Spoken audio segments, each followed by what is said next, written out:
Hi, Spring fans. Look, I am really excited about this moment in time that we find ourselves in, right? I think we and Java and the Spring community are in a uniquely amazing position to exploit, to advance, to really lead the way in this moment around AI, right?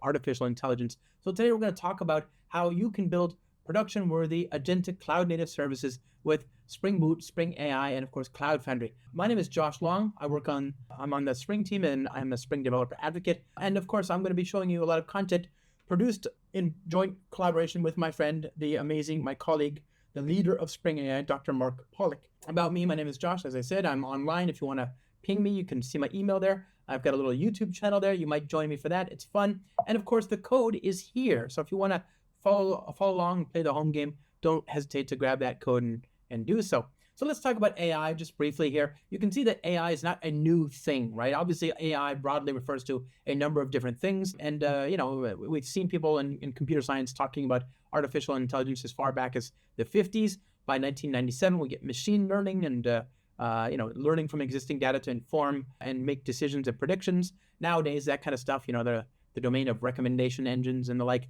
is fairly trivially implemented in things like Neo4j and so on. You get deep learning by 2012, where we have neural networks that are able to mimic the human brain structure and form associations that recognize complex patterns in data. And by 2021, you get generative learning, where systems that can generate new data, such as images, video, and audio, start to emerge. And I think this is a really important point, an inflection point for where we are now. And now we have generative, sort of AI, right? So why is generative AI unique? Well, obviously, no training required. You don't have to train the model for it to start helping you out. Human language becomes the interface. And of course, there's no need to be a data scientist. And I cannot underscore this enough. Most uses of AI today, most applications of AI today are going to be integrations. They're going to be you in your Java and your Spring application talking to an AI model via HTTP. This is not hard. Most people aren't going to need the very specialized skills required to train a model. They're going to consume an existing model and attach that model and integrate that model with their business logic and their data guarded by the services built in Java and Spring. So this is a really, really good opportunity for us to make ourselves even more valuable. So today we're going to talk about some of these ways, some of the ways we can do that with Spring AI, which is an application framework for AI engineering. And, it builds on the so-called Spring Triangle from 20 odd years ago. It provides dependency injection, aspect-oriented programming, and portable service abstractions. It improves developer productivity by providing a familiar component model and an approach to building services and systems. And of course, it keeps up with the latest and greatest. And it has support. It has patterns. It supports patterns that help you sort of get around some of the inherent limitations of generative AI. For example, sometimes AI chat models don't have a particular goal in mind, right? They don't know how to sort of respond to you. They don't know what you're trying to get done. And so they'll answer whatever you ask them to, right? So the way you govern that, the way you inform their responses is to give them a system prompt. They're also stateless. These AI APIs don't inherently have any memory. You might know them, for example, from ChatGPT. You've interacted with them and there you get memory, but that's not the case when you deal with a backend API. So you have patterns like the chat memory. They don't know about their environment, the external world around them. So you have to give them that access through tool calling, right? They don't know about your data. Again, as omniscient as these models sometimes seem, they still don't know about your proprietary organization database, right? So you have to give them information on that data via prompt stuffing. And of course, one way you can sort of reduce the amount of data you stuff in that prompt is to use vector stores and the pattern called RAG, or Retrieval Augmented Generation. And finally, they just want to talk. So we use evaluations to make sure that what they've talked about is actually what you wanted, right? Think of this as like a test to validate the output from these models, because they'll keep talking even if in some cases they don't know what they're talking about, right? They'll hallucinate responses that sound plausible but just aren't. The big picture for the Spring AI ecosystem is that it's a project in the Spring portfolio along with so many other projects, and it builds upon, where appropriate, other modules in the Spring ecosystem. It builds upon Spring Boot, for example, and Spring Framework, and it integrates naturally with a number of other projects. But within Spring AI itself, you have support, for example, for vector stores and various models, the embedding model, the chat model, image model, transcription model, etc. And you speak to those models like the chat model, via a chat client. Okay. So what are we going to look at today? Well, I wanted to have some sort of domain that would be plausible, that would be easy to approach, that we could dive right into fairly quickly. And I thought, well, we could look at the old Spring Pet Clinic. Now, this is a fairly well-known example. It's a sample application built 20 odd years ago, but it's not that old. You can see, in fact, that it was updated just recently, four days ago. And it's updated all the time, and it's a demonstration of the moving parts of a typical Spring-based application. Fine, I like this, but I think it's a little too much, right? I think there's too many things going on, and I want to focus on something simple, but I do love the domain. I mean, come on, who doesn't love the domain? The domain of animals, pets, dogs, cats, that kind of thing. And I love animals. I mean, who doesn't love animals? I love almost all animals. Okay, it's my dog. My dog is not a good dog. Not a good dog. My dog's name is Peanut, and he's the worst, the absolute worst dog. He does not know how to dog. He never learned. He's oblivious to dogginess. But he's ours, right? And we keep him for 3 bedrock reasons. One is, look, even terrible dogs like my dog Peanut deserve a loving home, and so that he shall have.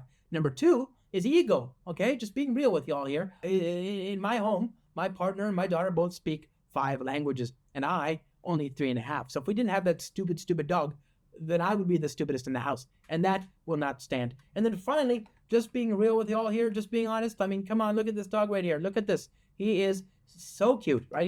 He's so stinking cute, but evil. Okay, he's evil.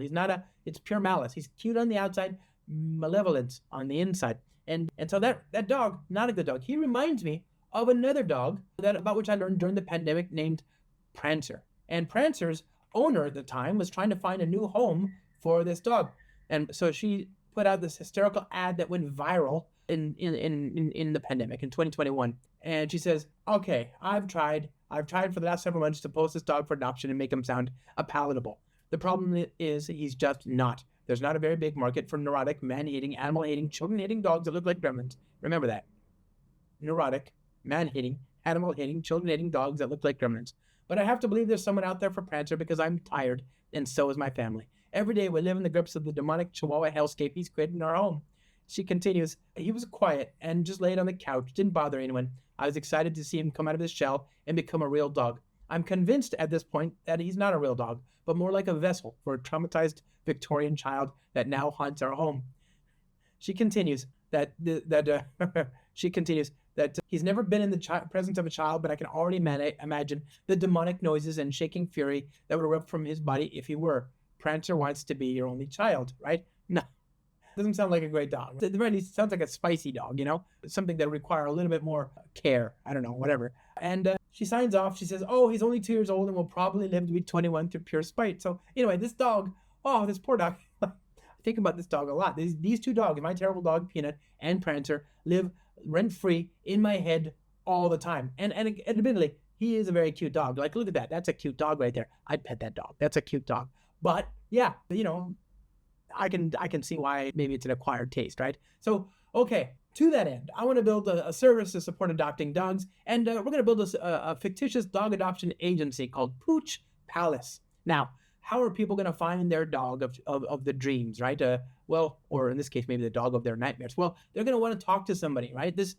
We knew about this dog. We knew about Prancer because he was on the news. I mean, this ad went viral. Millions and millions of people all around the world saw this ad. But how do normal people find normal dogs, right? Well, they go to the shelter and they interview somebody to ask questions to learn about the dog, that they might be able to adopt. So I want to support that effort by building an assistant using AI. So let's go to the lab here. We're going to go to start.spring.io, and we're going to build a new service called Assistant. We're going to use Java 21 or later. Anything that supports Java 21 or later is good for me. We're going to use the web support.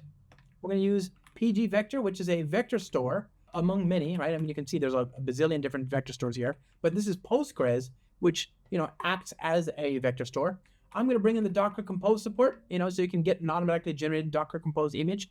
I happen to have an existing database, but if you don't, then this is what you would do, is just run that, okay? And we'll add the web support. We'll add OpenAI. Now, of course, obviously, there's any number of different models here. There's Bedrock, there's Converse, there's Gemini, there's Llama. I mean, there's dozens of different models supported in Spring AI. I'm just adding a well-known one here. We're going to bring in Spring Data JDBC to make short work of talking to our SQL database, which in this case is also our vector store. And we're going to bring in DevTools to make short work of doing live reloads as we make changes to the code base. All right, let's hit enter and open this up in our ID. Okay, you can see that the zip file has downloaded here. It's called assistant.zip. I'm going to unzip and open it. I've got a little script here called UAO. I'm going to unzip assistant.zip, and I'll go to the assistant folder, and I'm going to run idea pom.xml. Okay, first things first, let's set up our build. So I mentioned I want to have Docker Compose. It's generated this Docker Compose file for me. If you wanted to use this, you can just leave it as is, and Spring Boot will automatically start this. But I find, for my purposes, I don't like it having to start and stop this each time. So you can set up some properties, or you can just remove it from the pom.xml and keep the Docker Compose file. The nice thing about this, though, is you want to export the port so that you can then talk to it on your local machine and interact with it. Okay, so I'm going to remove Docker Compose support here and reload the Maven build as such. And this means that I am now responsible for connecting to this by myself. So obviously I'll do that over here. I'll go to the command line. I'll move compose.yaml back up one directory. Here we go. Docker compose up -d. Okay, so it's now started the Postgres instance in the local background, and now I need to specify connectivity to it. So Spring Data Source password is secret. Spring Data Source username is my user, and Spring Data Source URL is jdbc:/PostgreSQL localhost my database. All right, there we go. So that's very well and good, but I've already got some sample data as well. So I'm going to tell it to initialize the sample data found in two files, schema.sql and data.sql in the resources folder. I happen to have those pre-written, so I'll copy those here to source main resources. Okay, there we are. And there you can see we've got some sample data, and we have some schema that'll define the table called dog. Okay, so it's got ID, name, owner, and description. And here's some sample data for various dogs, including our dog Prancer, whose ID is 45 and who's described as a demonic, neurotic, man-hating, animal-hating, children-hating dog. It looks like a gremlin. Okay, so. Good.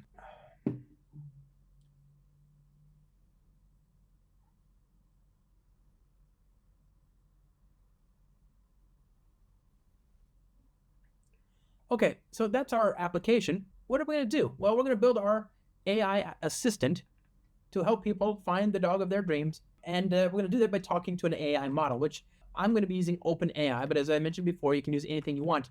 In order for you to use OpenAI, you need to set up an account and then get an API key and then specify that here. Or better, do as I've done, put it in an environment variable that you export in your shell before you start up this Java process for your IDE, okay?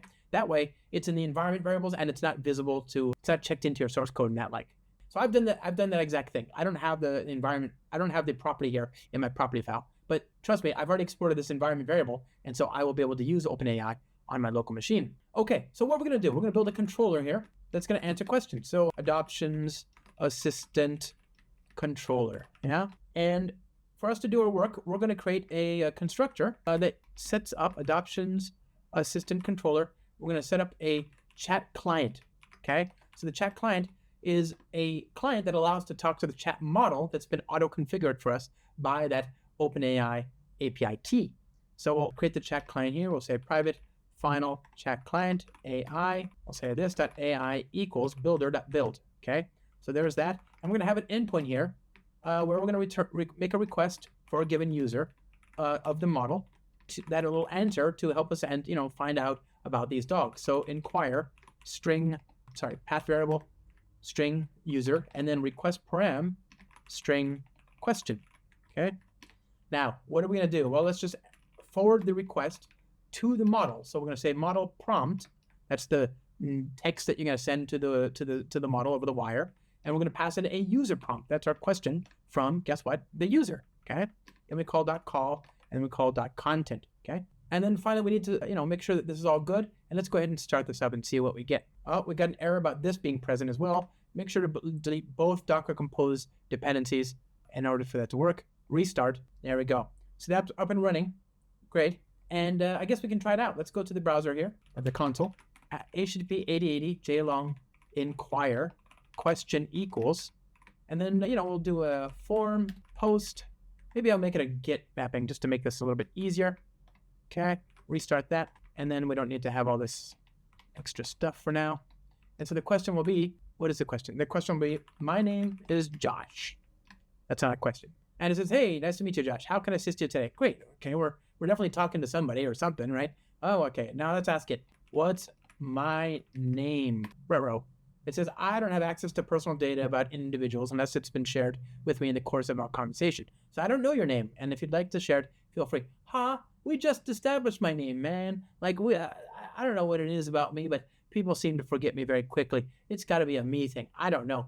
Either way, though, I'd like for this thing to remember my name, if only for a few seconds, right? At least that. And it couldn't even do me that courtesy. And the reason it can't do that is because AI APIs don't have memory. We talked about this before. So you need to give them memory. And the way you can do that is by using an advisor to inform the request and the response that comes back from a model to pre and post process that request and that response. So let's configure an advisor here. And in fact, we're going to configure an advisor unique for every user, right? The way you do this is to propagate a transcript, in effect, of all the requests that have gone into the model so that on each request, the model can look at that transcript and go, oh, okay, we've talked before, here's what we established, blah, blah, blah. So I'm going to have I'll have a concurrent map here. I'll compute if absent the user, okay? And I'll say you, and then I'll say compute if absent you prompt chat memory advisor, okay? Builder, and I'm going to use an in-memory chat memory, but you can of course use a SQL one. There's a JDBC chat memory as well. And let's see. Oh, this is supposed to be prompt chat memory advisor. All right, good. So there's the advisor, and now I'm going to specify that here on the call site. So advisor. Okay, I'm going to call this. Maybe I'll call this memory advisor because that's a little bit better with names. So now, if we go over here and we say, my name is Josh. Okay, what's my name? Your name is Josh. It's remembered, right? So that advisor kicked in, and it's helped us to keep track of where we are in the conversation. So now let's start asking about dogs, right? We want to help find our dog Prancer. So, do you have any neurotic dogs? I don't have the dogs, but neurotic behavior in dogs can be quite common. If you're looking for tips on how to help a neurotic dog or want to share more about a specific situation, feel free to let me know. Okay, so clearly not what we wanted, right? It's well-intentioned enough. It's trying to help us deal and manage and work with a neurotic dog, but we're trying to adopt a neurotic dog. We haven't even gotten that far yet, right? And it doesn't understand that yet. It doesn't understand the context. It doesn't know what we're trying to do here. So we need to inform that response by giving it a system prompt, which we can use to inform the overall sort of behavior of the model in terms of our requests, okay? So I happen to have a system prompt over here, cat desktop. I happen to have a system prompt, so I'll copy and paste that into the code. Okay, there's our system prompt, and we're going to configure that here. We'll say system. Okay, now let's look at what that prompt says. It says, you are an AI-powered assistant to help people adopt a dog from the adoption agency named Pooch Palace with locations in Antwerp, Seoul, Tokyo, Singapore, Paris, Mumbai, New Delhi, Barcelona, San Francisco, and London. Information about the dogs available will be presented below. If there's no information, then return a polite response suggesting we don't have any dogs available. All right, let's try it out. So, do you have any neurotic dogs? I'm sorry, but I don't have any specific information about neurotic dogs available for adoption at Pooch Palace. If you're looking for a particular type of dog or behavior, please let me know and I can assist you further. Great, right? I mean, it's not great. We still haven't found Prancer, but it's better than before, right? You might even be forgiven for thinking that you are talking to an actual person sat behind a terminal that, for whatever reason, is unable to bring up the sort of catalog or dogalog of inventory, okay? So what we're going to do is modify this so that it has access to our data. Well, what data? Well, remember, we have this SQL database running off in the background there. So click on this, click test connection, hit OK, hit apply. And if you go over here now, you'll see we've got this table called dog, right? And this dog table has 18 records. This is from the SQL data. And here's our dog, Prancer. His ID is 45. His name is Prancer. And he's a demotic, neurotic, man-hating, animal-hating, children-hating dog that looks like a gremlin. So we want to make sure that this data is available to it. The problem is that this data, I could send all of it. Again, we talked about this before, but you don't really want to send all the data. You want to find only the data that might be germane to the query. In this case, I've only got 18 records. So sure, not a big deal. But if you have a million records, then things get a little bit more complicated, okay? There is a dollars and cents or a CPU complexity or both cost associated with every interaction with a model. You could send a very, very small request and then get a very large response, in which case the cost is exorbitant. Or you send a large request and get a small response, in which case the cost is exorbitant. Or you send a large request and get a large response, in which case, either way, avoid if you can, right? You want to send less. Less is more here. So we want to send only the results that might be germane to our query. So we want to get the data and put it in a vector store and use that vector store to sub-select upon the possible dogs. I happen to have a vector store table here, so I'm going to delete it, and then you can see what's going to happen. I'm going to tell Spring AI's PG vector store integration to initialize the schema for me, which will, in effect, recreate that table. Now, we're going to put some data in that vector store here. Okay, so we'll say application runner, initialize vector store initializer, okay? And we're going to use the vector store, which is an implementation of the Spring AI interface, and we're going to use a repository. Well, we don't have a repository yet. We're going to use Spring data. So let me create a domain model here, int string name, string owner, string description. Okay, that'll be our entity using Spring data JDBC. And we'll create a repository, dog repository, extends list of CRUD repository, managing dog, his primary keys of type integer. Okay, and we'll then put that in there, dog repository, vector store. Now, I'm going to take every dog in the SQL database and then convert it into a Spring AI document, okay, like so. And I'm going to write just arbitrary data. It's as long as it's consistent from one request to another, it doesn't really matter what you put in there, right? So I'll put an ID name and description.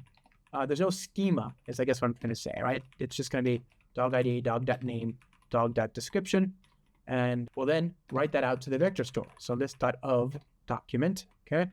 Now this is a document for dogs, so obviously this should be called a document, okay? Okay, very good.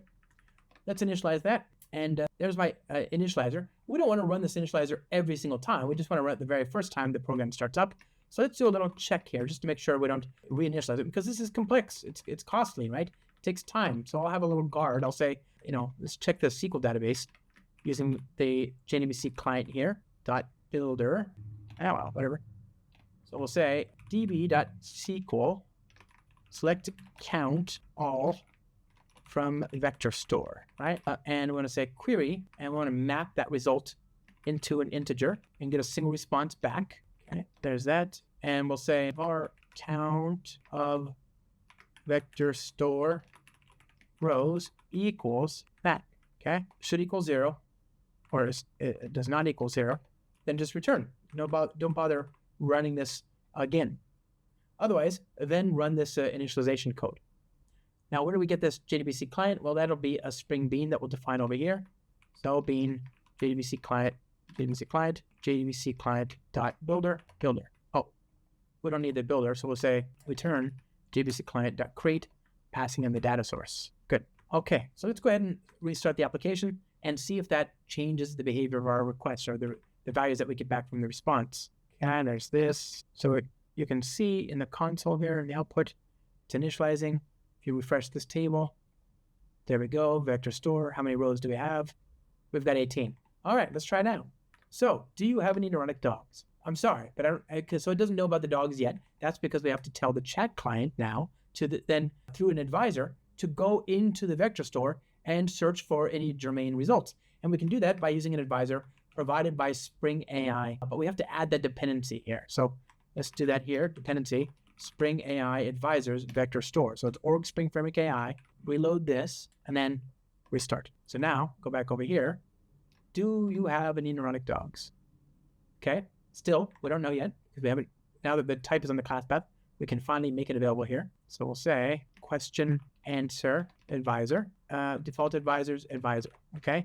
And we're gonna configure that as a bean. Question answer advisor, question answer advisor. I'm gonna need to point it to the vector store, and then that's that. There we go. Yes, we do have a neurotic dog available for adoption. Meet Prancer, a demonic neurotic dog that is not fond of humans or animals, including children. If you're interested in learning more about Prancer or any other dog, feel free to ask. Boy, am I. I mean, this sounds like a great dog, right? So what I want to do is, I think any red-blooded human being would do next is adopt this dog, right? This dog is in clear need of a loving home. So that's the next thing we want to support. And we want to give this model access to our business logic, our tools, to allow it to do this, to schedule an appointment to come and pick up this cute dog. So let's do that. We're going to build a scheduler, patent pending proprietary algorithm for scheduling pickups for dogs, right? And we're going to create a method here called schedule. It's going to take as its parameters the dog ID and the string dog name. And we'll return, let's just say, the instant when they can come and pick up the doggo. Okay, so chrono unit days, and then we'll say .toString. And that'll be 3 days from now, right? It's a constant there. And I'm going to print out scheduling dog ID for pickup. Actually we'll do a / there for pickup on, and we'll do var I, and we'll return I. Okay. Now this is going to be a method. It's going to be a tool. I need to tell Spring AI to discover this tool, to know about it. So I'll annotate the method with the description here. Schedule an appointment to pick up or adopt a dog at a Pooch Palace location. Okay. And I need to describe the parameters there that can be expected to be passed in there. The name of the dog, tool param, description, the ID of the dog.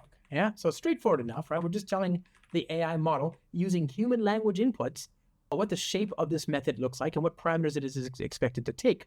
Now, how does our model know what to do? Well, we need to give it access to this bean, the scheduler that has tools exported on it, right? And we do that here. We say default tools scheduler. So now we can say, do you have any neurotic dogs? Okay, and we can now say, fantastic. When can I pick up Prancer from the San Francisco location? And it says you can pick up Prancer from the San Francisco location on April 28th, 2025. Today, it's the 25th. Okay, so that's worked, right? And you can actually confirm as much by seeing it's printed out there on the console. This is great. I've given it access to both my data and my business logic, and it's worked really easily, right? It's pretty natural to do this, but there are so many other things I might want to connect it to. I wish I could give this model a way to access my services and my algorithms and my business logic, as well as that of others. If only there were some way to centralize this logic and make it accessible to all AI initiatives within the organization. Well, there is. It's called Model Context Protocol. Model Context Protocol is a specification launched by Anthropic last year, November of 2024. It's a way to connect AI models to different data sources and tools. It supports interoperable, network-based, and local host, process-to-process based, bi-directional communication. It allows you to export tools, which is what we're interested in, as well as resources, prompts, and sampling. And you can learn more about it at the specification. Suffice it to say that we on the Spring team and the Spring AI team really liked the specification, and we were among the very first to build an SDK for it. So early, in fact, and so quickly, in fact, that Anthropic, the organization that makes Claude and Claude Desktop, where MCP originally debuted, reached out to us, and we have since donated our core SDK implementation to the Model Context Protocol.io initiative. So if you're building any MCP services in Java, you're using our SDK, even if you're not using Spring, right? And of course, it stands to reason then that the integration in Spring and in Spring AI would be second to none. So that's what we're going to take advantage of. But remember, this is a network protocol. This is the protocol that launched 1,000 ships, right? There are thousands of really interesting Model Context Protocol services already available. I mean, most of the cloud hyperscalers, GitHub, Zapier, just everybody you can imagine has an MCP service, right? I just saw that Spring Batch lead, Mahmoud Ben Asin, just a week ago, I think it was, unveiled an MCP service that allows you to interrogate the state of your running Spring Batch jobs. That's brilliant. That's a really cool thing. I can't wait to use that. And there are so many different MCP services in so many different languages, and you can consume them all from your Spring AI application, that there are directories of MCP services. And in fact, just this last week, I saw a directory of directories of MCP services, right? It's a Cambrian explosion if ever there were one. And this is a really, really exciting possibility because increasingly the user interface for your business functionality and your logic and all that is not some React component. It's a model, a chat model, right? You want to be able to talk to it in human language text, like Star Trek, right? Computer, fill out this report. Okay, get right on it. Computer, build a new Git repository and give me permission to it, right? That kind of stuff. We live in an amazing time.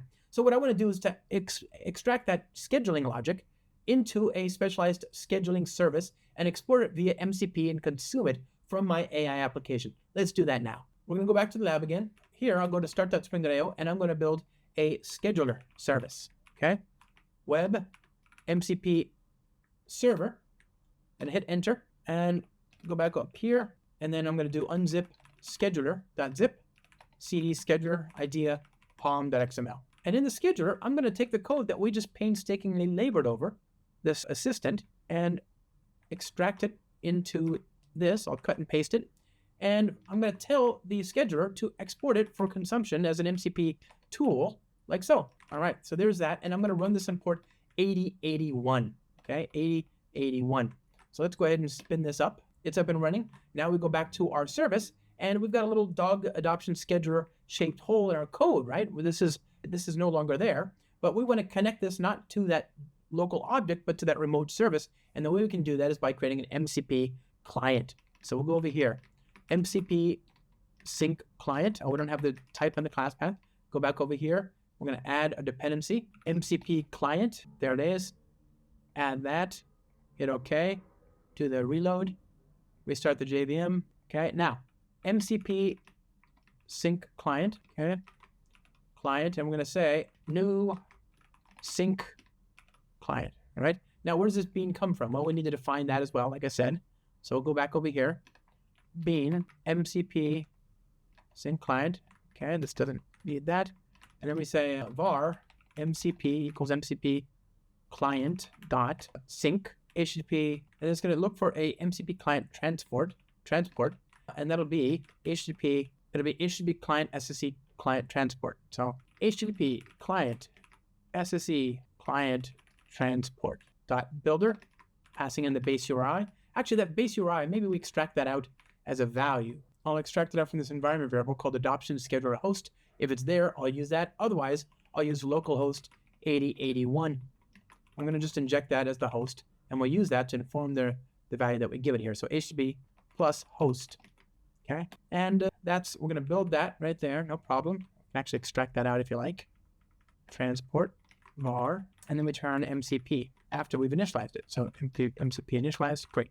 So there's our MCP sync client. Let's go ahead and restart this. So the same flow as before. We go back over here. Do you have any neurotic dogs? We have Prancer. Great. Fantastic. When can I pick up Prancer from the San Francisco location? And it says we can pick him up on April 28th, which, again, 3 days later. This is the assistant. Here's our scheduler. So it's worked. We've managed to call via MCP this other service, right? And we gave our model access to these tools, and it just sort of figured out what to do and where to go. Now, I love MCP. I think it's a really amazing opportunity because it gives us what we kind of dreamt about when we talked about SOAP 20 plus odd years ago, right? The idea there was they had this, this world of services, network services that you could connect your applications to. And it kind of never got there, did it, right? We had this like burdensome WS star initiative, this effort there to standardize everything. And it just got very, very painful to do line one of any kind of integration. And you got bogged down by things like schema and how do you integrate, how do you ensure reliability, and then how do you do orchestration? Well, a lot of that goes away now. We've got a model, right? The model will figure out what to call and when. It'll figure out the shape of the thing, etc. So it's just a really amazing time, I think. I think MCP is going to be a very interesting specification to watch. Now, let's talk about the elephant in the room, or in this case, the dog in the room. What does agentic mean, right? We hear people talking about agents these days. And agents, I think, are a really interesting opportunity. They're an expected use model for AI-based systems and services. They leverage AI models to interact with its environment in order to solve a user-defined task. And of course, they combine planning, memory, and actions to fulfill these tasks. So AI models handle reasoning and planning and decide which actions to take. And tools are used to describe what an agent is equipped to do when it interacts with its environment. Obviously, these agents, what's so interesting about them is, as opposed to the fairly one-shot, most interactions thus far have just been 2 different requests, as opposed to that very sort of narrow, focused sort of interaction that we've seen so far.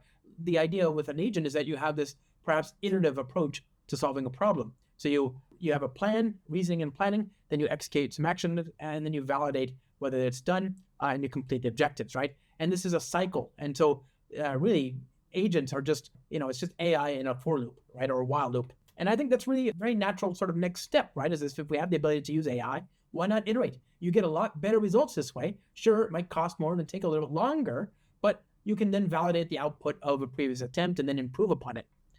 Not all agents are created equal, though, right? And not all iteration patterns are created equal. The thing that I think most people will experience success with is this idea of workflows, which offer predictability and consistency for well-defined tasks. Agents, however, are meant to be sort of automatic and they have adaptability for dynamic tasks. Most people aren't there yet. I think most people are going to be successful trying to build workflows, which are multi-step sort of iterations that employ AI agents to build something, right? So workflows orchestrating AI towards an outcome, right? And these are well-known sort of fairly linear steps in a workflow. They can be concurrent sometimes. They might have some slight variety in the control flow, but basically their flow of execution is well-known ahead of time. This is, I think, where we should start. And either way, though, this is not all that difficult. Think outcomes validated in a loop, right? This is a very, very natural thing. And there are patterns. If some of this sounds familiar, there are patterns that are, I think, mapped naturally from the AI world to the existing world of enterprise application integration, right? And so, for example, in the sort of agentic patterns world, we have the chain workflow, where you chain a bunch of interactions with a model together, sort of pipes and filters style. That's a message chain, right? The output of one becomes the input of another. Parallelization workflow is just a splitter and then a subsequent aggregator in enterprise integration patterns. Routing, when you use an AI model to validate an incoming request and decide where to route it, usually, by the way, this routing workflow uses maybe a more optimized lighter weight model, which then forwards on to more specialized models for the particular specialized task. That's called a content-based router in the EIP world.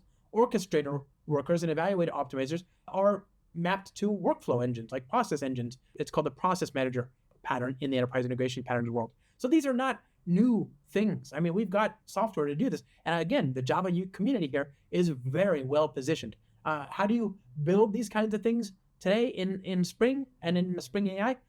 Well, you've probably got the tools laying around. I mean, again, you can get a pretty trivial implementation for this kind of stuff out of the box with just a fork join pool in some cases, right? I mean, a while loop might be enough. You can use Spring integration. Obviously, that would be a very natural next step to kind of make this a little bit more industrial grade to sort of support the event-driven sort of stage, event-driven architecture that you'd expect from there. You could use things like Flowable, Apache Camel, all sorts of things will support these use cases, okay? So what I want to do is to build a very simple, let's say, router. Let's refactor our code to support this new approach of routing. What we want to do is to expand Pooch Palace's capabilities and services to now support post-adoption follow-up care and training. So in order to do that, we're going to refactor this inquire endpoint to use a model to do routing, basically, to figure out where we should then send the request. And then finally, to find the appropriate chat client equipped to handle that request and invoke it. Okay, so we have to do a few things here. First, we're going to inject all the chat clients in the application context here and the default listable bean factor, which is this is a Spring framework type that will that is the underpinning of the application context. It's the sort of primordial soup of your application context, wherein Spring has what are called bean definitions. Bean definitions are the meta model objects that describe your beans, and we can use that to get descriptions for various beans. So let's call these chat clients, okay? And we don't have any chat clients in the moment, which is why it's complaining. We haven't defined any standalone chat client beans, but what we're going to do is we're going to define a chat client per capability. So let's go down here and do that. I'll say at configuration, chat client configuration, chat clients configuration. Or I have two beans here, one called post-adoption follow-up care, which will return a chat client that does exactly that. It cares for the dogs, looks after them, does training, that kind of thing. And we'll have another one that does more or less what we had before. So this will be adoptions and scheduling. And, it's going to have the same tools as before, all right? It'll have the question and answer advisor, okay? And I think both of them should have the advisor, okay? There we go. So both of them will need to know what they're doing. We also want them both to have a system prompt telling them exactly what their overall form and function is. So we're going to extract this out into a global system static variable prompt thing. Okay, so static final string global prompt equals this, and we'll just get rid of that. Okay, there we are. There's our global prompt, and we'll use that to give these all a system prompt later on. Okay, so we'll use these all to give them a system prompt, like so. So global prompt, all right, and we'll paste that there, there we go. So now both of them have the global system prompt. Well, what of our inquire method? Well, remember, this is going to have a substantially less sort of ambitious role. It is just a router. So we need to give it a new system prompt. We're going to rename this to be router, and we will define it here, var system equals, okay, all right. And here you can see the goal is pretty clear. You are a router. When a request comes in, inspect the request and determine which of the following categories best matches the nature of the request, and then return the category and only the category of the best match. Here is a description of each category and an explanation of why you might choose that category. So basically, we're going to build a menu for the model. Okay, we don't need it; doesn't need tools. We'll give it a system prompt there, and that menu will have a list of tokens that a single word that should be returned if the request looks like it could be handled by the chat client whose name matches that token. Okay, so how do we build up that menu? Well, what we're going to do is we're going to go through all of the chat client beans in the Spring application context, and then use their bean names as the token, and we'll get the description by getting the bean definition from the bean factory. So for var bean name, okay, get the bean definition.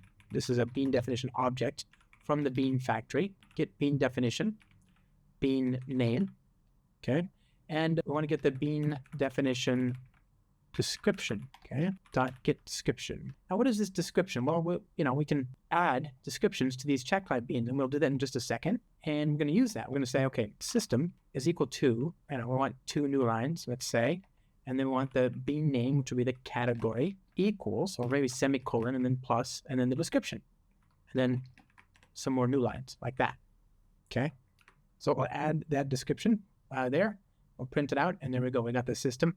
And we've got the marching orders for this thing, right? It's going to know to pick one of the following categories and return the category name, and the category name is the bean name for the chat client. And now we need to give it descriptions, right? We need to actually extract out something useful. So let's go ahead and add that. This is easy. You can use a Spring Framework annotation called description. And this is not a new thing. This wasn't invented for Spring AI. It's been in Spring Framework since 4.0 for more than a decade. So here's the description for the first chat client. So this chat client should be used to handle inquiries about adopting dogs and scheduling adoptions. It has access to the scheduling subsystem via tools. This tool should be used to determine when a dog might be picked up or adopted from a given pooch house location. Fine. So that's very much what we had before. What about this one? Let's go to description. And this one says, handle all requests for post-adoption care. This might include a range of activities like training, therapy, dog obedience training, etc. We provide free training in our locations. We should say provide free training at our locations Monday to Friday and Saturdays before noon. Okay, so those are 2 descriptions for the 2 different capabilities. So now when the request comes in, the router will send the question informed by the default system prompt that we've given it here, which includes the new system prompt and the orders, the categories, and it should be able to give us a resolved chat client name.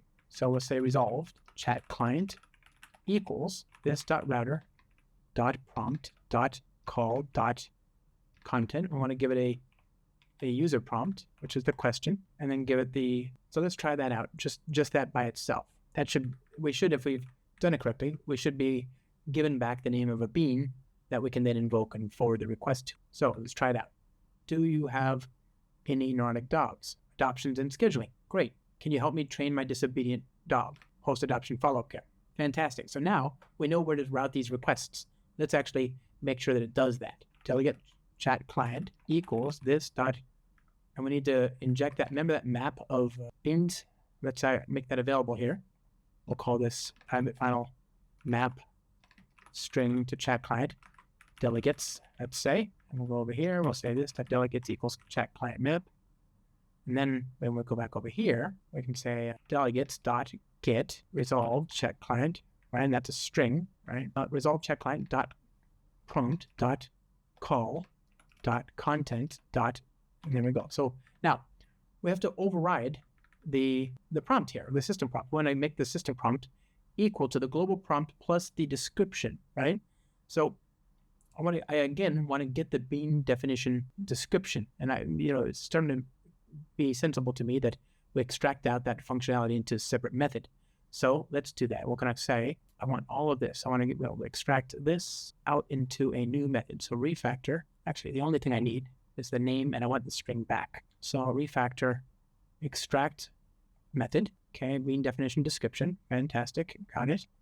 Okay, so there's this method here, and this takes a bean factory and the bean name. We've already got the bean factory, don't we? We can actually just store that in the context. Or whatever. This works too, right? So we can inline this. Good. So when we use that to build up the menu, looks pretty straightforward. Get bean definition description. That's what we did before. And I would argue that you could probably just inline this at that point. Right? It's not really all that important if it's not, but whatever. And then going back down here, when we actually call the follow-up thing, right, we're going to call the follow-up delegated chat client. Here, the system prompt should be get bean definition description, right? And where's that bean factory? We still, I think we should have stored this actually as a variable. So let's extract that out as a variable, private final. There we go. And that's to the constructor. Get rid of this. Okay. And now down here in the request, here, we no longer need the bean factory. We can just give the bean name, which of course we have as a result chat client. Okay. So the system prompt is two things. It's global prompt plus the description.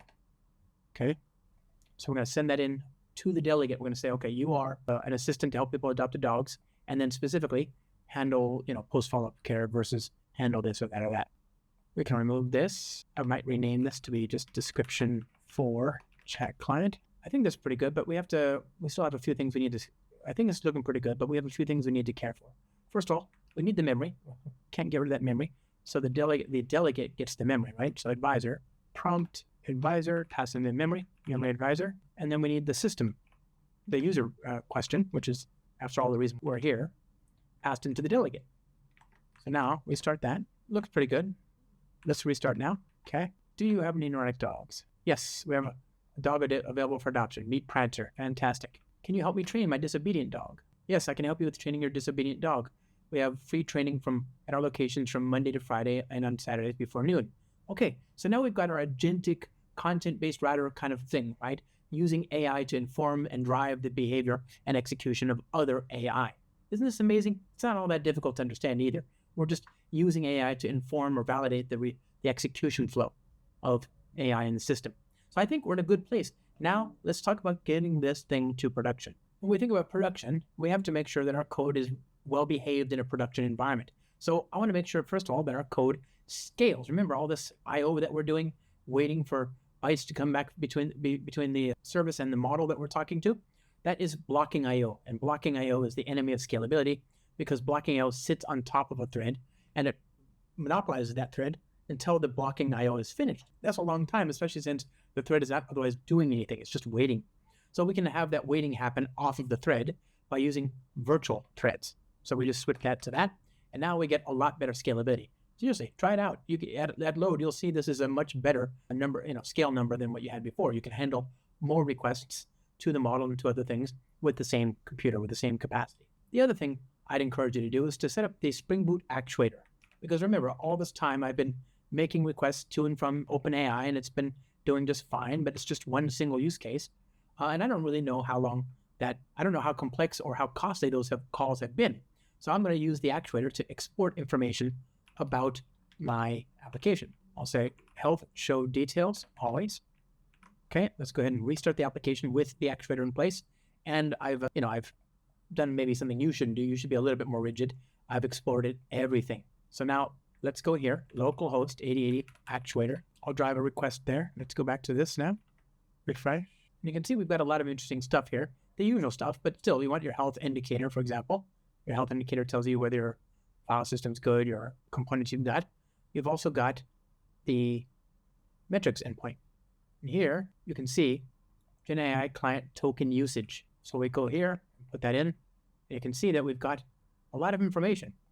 How many counts have been made, how many tokens have been used, the embeddings, the response model, all that kind of stuff is now visible here. What kind of backend system am I using? OpenAI. etc. So this gives me the ability to keep an eye on my consumption. Okay, so I've got now a scalable, observable system, and I think it's time to get this thing to production. Production for me is CloudFoundry. I love CloudFoundry. Let's log in, enter my username and password. Production for me is CloudFoundry. I love CloudFoundry. I happen to have an instance here. Let's see what that looks like. So basically, if you want to connect, right? I'm already connected here, but I've got a space, and in that space is called Bootiful AI, and I want to connect my CLI to that. I go here. You can see I've got a bunch of applications running already. We can see the settings here. Got information about what's going on in my application. I've got tools. I can use this to connect my CLI, my CloudFoundry CLI, to the CloudFoundry instance that I'm running. And if I want to push an application, I can say CF push, and usually, thanks to the magic of build packs, it'll figure out how to push the application. But I've got two manifest.yaml files that I wrote for my scheduler and for my assistant, and I want to deploy those to CloudFoundry. Now, you can see I have already got them running. So what I'm going to do is I'm going to, on the command line, delete them. I'll say CFA, that says CF all. I'll say CF delete -F adoptions assistant, CF delete -F adoptions scheduler, and we're going to redeploy these applications. If I say that, I do this now, see there's no more applications here. So I need to deploy them, and I want them to have everything they need. Well, I've also got these services, and I want to I want to reuse these services. So here's my adoptions Postgres, right? You can create these services as well. You can go here, say, add service. Maybe I want an auto scaler. What I'm using is the Gen AI on Tanzu platform. This is a proxy. It's a middleware that provides integration with a wide range of generative AI models via an API proxy. I've also got Postgres on demand, which I can use for my PG vector support. And I've got a bunch of other cool stuff as well, like single sign-on, Spring Cloud Gateway for proxying. I've got Spring Cloud Config Server for centralized configuration. I've got Redis for key values and all that kind of stuff. Just all sorts of good stuff, right? You can click on this. You can say chat dev or text embeddings or whatever you want. And you select a plan and it'll create it for you. But I've already done that. You can see I've got adoptions PG vector. I've got adoptions chat. Maybe I don't need these other ones. I've got a bunch of them, actually, it looks like. But I'm going to use adoptions embedding, adoptions chat, and adoptions PG vector. Okay. So you know what? Let's just to keep it simple, now that I've got these, I'm going to bind my application to them and deploy. So let's copy some manifest files to my folder here, to my deployments. Okay, so here's my scheduler, and here's my assistant. I'm going to paste manifest.yaml for the assistant here. I've already pre-written this. You can see it's adoptions assistant. The path of the thing I want to deploy is in the target directory, and I'm telling it to use Java 21. I'm telling it this is the DNS I want for the scheduler. Remember, the MCP service is going to point to a scheduler. I've got an environment variable there. These are environment variables that will be set up in my application. This will inform the build pack, which is going to containerize the application. This will inform my MCP client code, which is going to connect to the scheduler. And then, of course, this tells it, again, just use Java 21. I'm telling this application, I'm telling the cloud platform to bind these three things that we've already pre-configured and pre-provisioned on the platform. And then finally, I'm telling it that the route for this application is adoptionsassistant.apps.tas.vmtanzu.com. So this is the adoptions assistant support. Now we'll go back over here to scheduler, paste that in, and same thing. We'll open this up, and you can see that same thing, Java 21, and I'm specifying route. But as this has no other database dependencies or anything like that, it's pretty straightforward. So let's go to the command line, and we'll build, let's say, find iname target. Right? I'm going to delete the target directories, and I'll compile each one of them. And then for each one, do maven skip tests, save package. Done. All right. And now what I want to do is I want to push each one, starting with the scheduler, since that's the first thing that needs to be available. Otherwise, the other one will start up incorrectly. So we're going to do CF push, and it's going to automatically detect that manifest file and deploy. Okay, looks like it's finished. Let's see what we've got here. So there it is, routes, adoption scheduler. Okay, so obviously that's the MCP service. We could try, it's going to fail if we go to it in the browser. There's nothing in the root, but okay, clearly there's a Java program there. Good. Now what about our assistant, CF push? Now notice that in my actual Java code, in my Spring application, I have application.properties, and I've got Spring data source, localhost, blah, blah, blah. Well, CloudFoundry knows about how to export or override or provide bindings for various, middleware for various platforms. Same thing for the data source. So you might be wondering how the binding works. Well, what's going to happen is when we deploy this application to the platform, there's going to be a jar that's added to the container that will run the application, that will interact with our application, and it'll replace the data source that would be created by default by Spring Boot's property files that we've specified, and instead it'll hydrate a data source based on the configuration in the environment. That auto reconfiguration happens seamlessly and transparently to us. We write our code and deploy it in terms of a data source and a chat model, and behind the scenes, the auto reconfiguration gives us a new chat model and a new data source pointing to the thing in the cloud environment. Okay, the application is starting. Okay, we've got 2 different endpoints here. Let's see if it's working. HTTP, JLong, inquire, question equals, do you have any erotic dogs? Yes, we have a neurotic dog named Prancer. Prancer is described as a demonic, neurotic, man-hating, animal-hating, children-hating dog that looks like a gremlin. If you're interested in adopting Prancer or would like more information, please let me know. Okay, great. So we have, in just a very little time, gone from zero to AI hero. We built a production-worthy, cloud-native, agentic system. And we've used things like RAG to make it easy to connect our databases. We looked at tool calling to make it easy to connect our business logic, and we used things like MCP to surface useful functionality in a centralized way. And then because we didn't have time to waste and we wanted to get our application workloads into production, we used Cloud Foundry, right? Cloud Foundry gave us both hosted models and access to hosted databases. I can't think of a more productive way to build AI systems and services than Spring Boot and technologies like Cloud Foundry. I hope you, my friends, enjoy your journey to production.